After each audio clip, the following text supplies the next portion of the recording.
Saan mga master?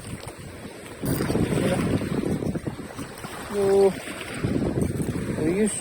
Yan, magandang hapon mga master. May panibagong fishing adventure na naman tayo ngayon. Yung dala natin, ultralight. Yung sugay lang, na rod and reel. Meron kasing naghamon sa atin mga master. Nag-comment dun sa isa sa mga videos natin na ilubog daw natin yung ating mumurahin na reel. Yung sugay lang na reel. Ilubog natin sa tubig alat. Sabi ko naman, sige, tatry natin yan. Ituturo ko na lang din sa inyo kung ano yung mga ginagawa ko kapag halimbawa nalubog yung reel sa tubig alat. Nangyayari din naman kasi yon mga master. Kapag halimbawa nadapa ka or nahulog ka sa butas, yun, malulubog talaga yung reel mo sa tubig alat. May mga ginagawa ako para hindi tuluyang masira yung reel. Tara! So yun, so nag-comment nito, yung no name. Sana masaya ka. At ito, gagawin na natin. Lubog. Yan. Yan o. Nalubog yung reel ko. Yun. Pinakaunang gagawin mo, ugasan ng tubig. Yan, fresh water. Ugas. Babanlawan lang mga master. Tara, gamitin muna natin tong reel mga master. Titingnan natin kung hanggang saan to tatagal ngayon.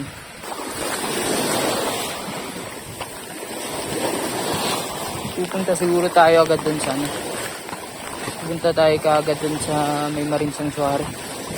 Oh. Spot mga master. Ito na lang tayo dadaan. Tabi po. Dadaan lang po.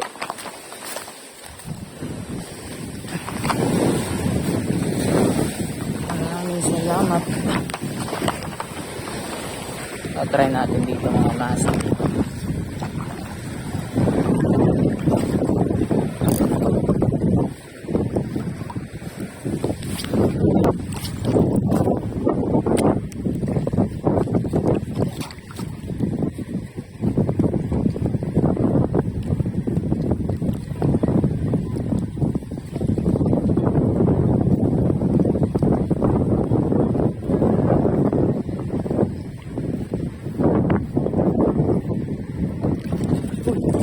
Kumapit mga master.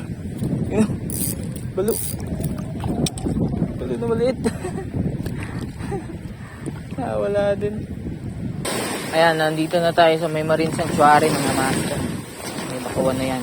Yung Marine Sanctuary. Ito tayo. Try natin dito.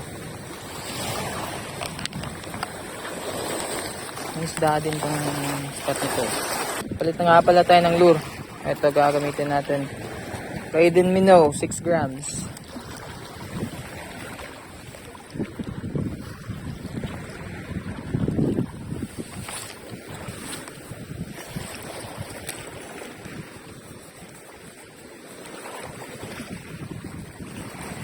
Aray.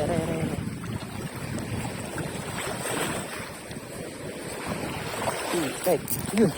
Uy. Saan mga master?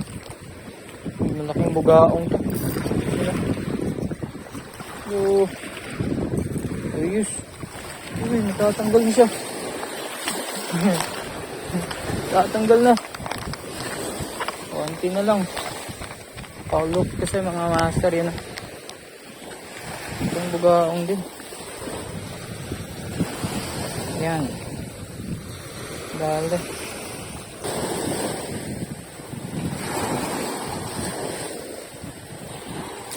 Aray! Yung mga master, yung bugaong.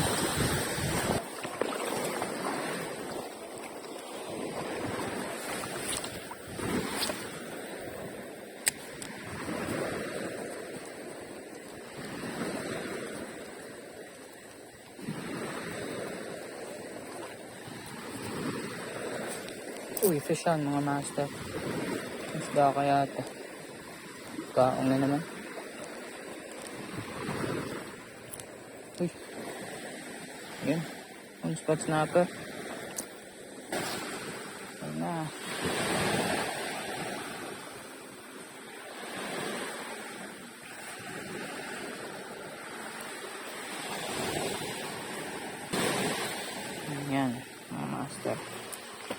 spots na ito.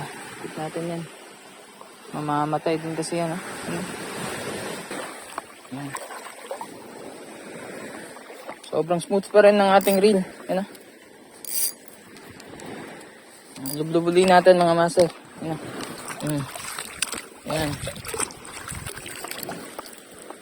Diba? Ayos.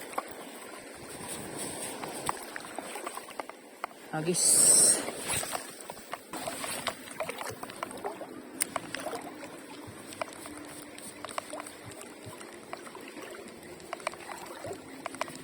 Uy, fish on mga master.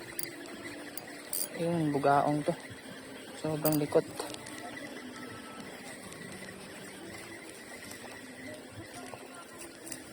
Ayun nga, bugaong nga. Ayun na. Tanggal ka na. Sige. Ayun. Natin yan.